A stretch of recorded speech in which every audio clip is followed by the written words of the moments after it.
ప్రియమైన దేవుని పిల్లలారా, డిసెంబర్ 1వ తారీఖు నుండే క్రిస్మస్ ఉత్సవాలు మొదలైపోతాయి. ఎంటైర్ ప్రపంచం, వరల్డ్ 200 దేశాలు జరుపుకునే ఒకే ఒక పండుగ క్రిస్మస్. ఏమండి, ప్రపంచ దేశాలు క్రీస్తును గూర్చి మరి పండగ చేసుకుంటున్నాయి. ఎవరి సందడ వారిది. పిల్లలకు ఒక సందడ, సండే స్కూలు గిఫ్ట్స్ కోసం. అలాగే యవనస్తులకు ఒక సందడ, సౌండ్ సిస్టమ్, డ్యాన్సులు, పాటలకు యాక్షన్ చేయటానికి వరకు. అలాగే స్త్రీలకు ఒక సందడ, నగలు, పిండి వంటలు, వస్త్రాలు ధరించుకొనుటకు, నగలు పెట్టుకొనుటకు వారికి ఒక సందడ. ఇకపోతే వృద్ధులకు ఒక సందడ, అందరూ కలిసి మరి మాట్లాడుకోవడానికి. మరి సేవకులకు కూడా మరో సందడ, వారి సందడే సందడ వారికి.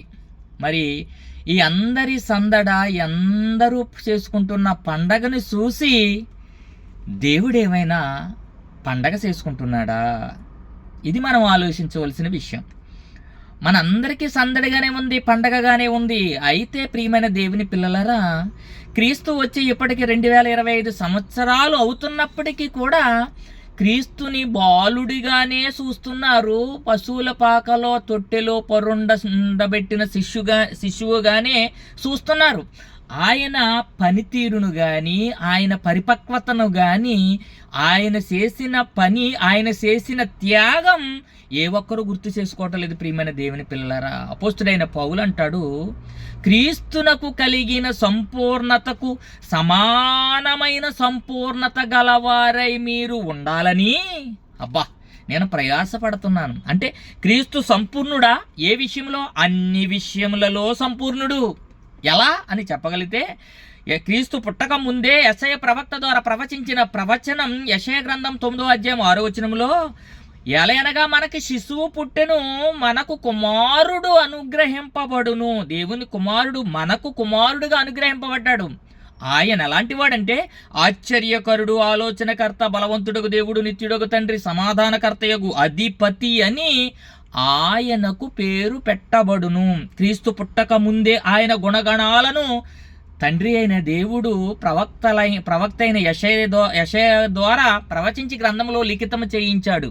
ప్రియమైన దేవుని పిల్లలారా, మనం పుట్టాక తెలుస్తుంది మనం ఏమవుతాం. డాక్టర్ అవుతామా, యాక్టర్ అవుతామా, ఇంజనీర్ అవుతామా, దొంగ అవుతావా, నరహంతకుడు అవుతామా, వ్యభిచారి అవుతావా, తాగుబోతు అవుతావా అని.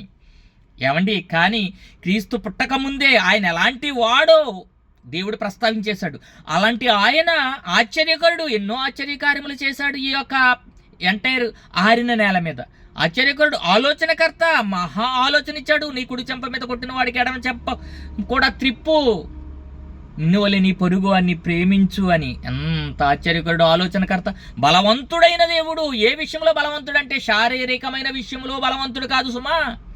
ఆయన సాత్వికంలో, వినయంలో, ప్రేమలో, తగ్గింపులో చేసి చూపించినటువంటి దేవుడు. ప్రియమైన దేవుని పిల్లలారా, లోకంలో ఉన్నదంతా కూడా దుష్టుని చేతిలో ఉంటే, దుష్టుడు క్రీస్తు వారికి లోకాన్ని, లోకంలో ఉన్న వాటిని, శరీరాశను, నేత్రాశను, జీవపడమ్మాన్ని చూపించి పడగొట్టాలని ప్రయాసపడ్డాడు.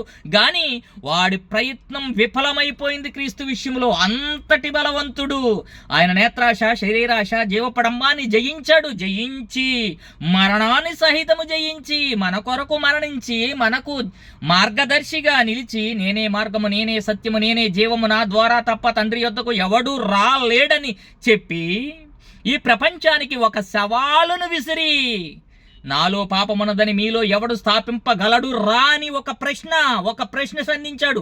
ఆనాటి ప్రశ్న ఈ నాటికి నిలిచిపోయింది. ఇక ఏ నాటికి దాన్ని బ్రేక్ చేసేవాడు ఎవ్వడు కూడా లేడు, ఎంటైర్ వరల్డ్. ప్రియమైన దేవుని పిల్లలారా, ఇంత గొప్ప దేవుని కలిగిన మనము క్రిస్మస్ చేసుకుంటూ క్రీస్తును సంతోషపరిచేవారుగా ఉన్నామా? ప్రియమైన దేవుని పిల్లలారా, దేవుడు ఒకవేళ మన మీద బెట్ట కాస్తే ఆ బెట్టలో మనము దేవుని గెలిపించేవారుగా ఉన్నామా?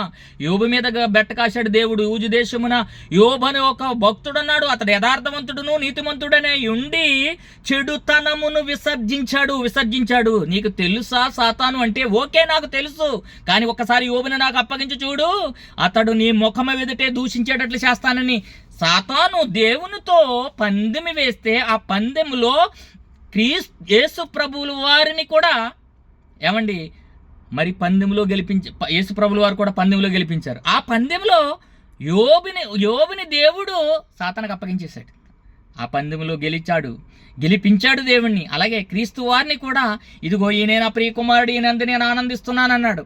ఏమండి, క్రీస్తునందు ఆనందించాడు, యోబునందు ఆనందించాడు, మోషే అందు ఆనందించాడు, మరి పాపానికి దూరమై పారిపోయిన యేషేబును గురించి ఆనందించాడు. అలనాటి మొదటి శతాబ్దంలో ప్రియమైన దేవుని పిల్లలారా, నీతిమంతుడైన ఈ నోవాహు గురించి ఆనందించాడు నీతిమంతుడని. ప్రియమైన దేవుని పిల్లలారా, ఈ తరంలో నీ గురించి, నా గురించి, మనం చేసుకుంటున్న పండగల గురించి దేవుడు ఆనందిస్తున్నాడు అంటారా? ఆలోచించండి.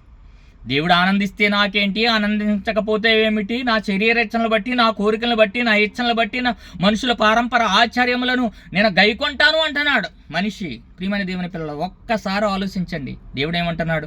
మీరు మీ పారంపర ఆచారములను గైకొనుటకు దేవుని ఆజ్ఞను బొత్తిగా తిరస్కరించి అంటున్నాడు. బొత్తిగా అంటే అసలు ఏమీ పట్టించుకోవట్లేదు. దేవుడు చెప్పినటువంటి మాట, ఆయన మాట ప్రకారంగా బ్రతకాలనే ఆలోచన మనిషికి లేదు.